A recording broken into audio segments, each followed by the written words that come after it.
So if you're 50 years old, don't look an 18s, so, or 20. Look like, don't give them more than a 20-year age difference.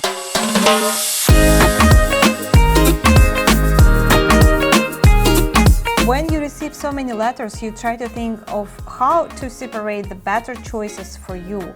How much value would put in an astrological sign you see in the bios, yeah. Bios. Astrological, the Leo or the Capricorn, what do you think about that, Dina? No, I'm strongly believe in it. Do you strongly believe in it? Yes. Okay. Dina puts a lot of emphasis in it. Okay. Yeah.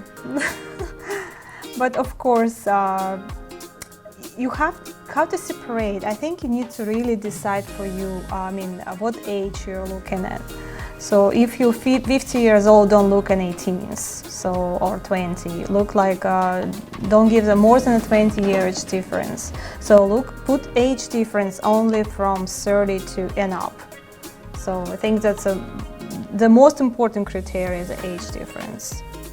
Yeah, So, I agree with that. I think the age is huge. Also, maybe children, no children, whether you're interested or not, that's going to be important.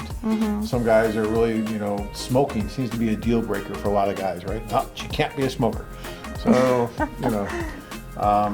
there's a lot of different theories on that one. But Dina's right. You got to look and you got to think what's really important to you. What are the parameters that are really important to you? And then you kind of sort that way.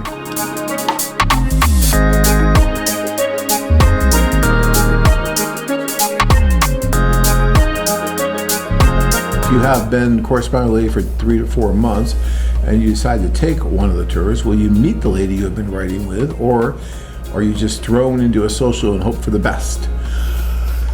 Well, we never throw you anywhere you don't want to go, but you're going to want to go into that social and you're going to want to meet as many different women as possible. Let's say you have some substantial correspondence with a woman that you've been writing to for the last 2 or 3 months, okay? Well, then obviously you want to let her know before you come that you're coming, and you're going to ask her, well, do you want to meet at social? Would you like to meet individually? How would you like to do it? And normally she's going to say, well, I'd like to meet you individually. A lot of times that's what you're going to get because you've been corresponding back and forth and she wants to meet you individually. And that's fine. Look, she knows that you're going to be dating and she's probably still dating. You haven't met yet, so you're not in a monogamous situation. But we will do everything we can to help the two of you meet. So if there is some history there and you've been corresponding, then you're going to let us know that too. Say, okay, here's my list of women, and by the way, I have been writing with this woman, so please make sure that I meet her, and then we do our best to make sure that you meet as well. Again, we can't guarantee that you're going to meet her, but my guess is if you've been writing to her, then there's really no reason why you shouldn't be able to meet her, and that's usually what happens is you will meet, and then you'll marry someone that you were never writing to. You just happen to meet at the social the next day, and that's probably who you'll end up marrying, because that's usually what happens. That's why I don't think you have to write a lot. A lot of guys think they do. They gotta have something going, so to speak, before they go over. But did you write to AJ at all? no, see, what I was going to tell you that he corresponded with other girl and he go to Russia to see her, and it didn't work out. But they've been corresponding for a long time, so they like each other in the letters, but was no connection, when they met face to face. So, but he said he print my picture here in America and brought it with him there. So. He did. He was thinking about you. I don't know. He just didn't write to you first, Yeah, but you were on his radar screen. He wanted to meet you. So and he did. Yeah. And then that worked. Yeah. So see, Dina's a perfect example of what I'm talking about.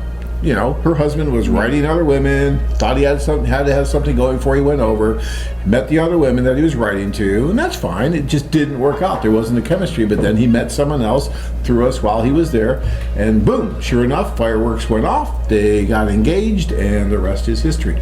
And that's the way I see it work quite often. Now, that's not to say that if you're writing to someone that it never works. I know many couples that were writing to each other, they meet, and it is a good connection. Chemistry is there, and they end up moving forward, and they can move forward that much faster because they do have that history in the letters.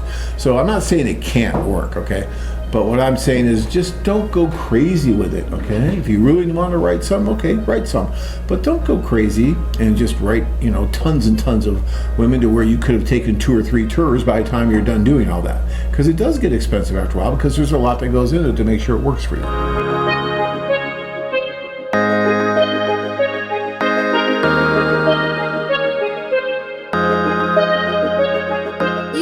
can experience the romantic adventure of a lifetime. Interested? Learn more at acapulcowomen.com. If you enjoyed this video, be sure to give us a thumbs up, then click on the notice bell and subscribe to our channel.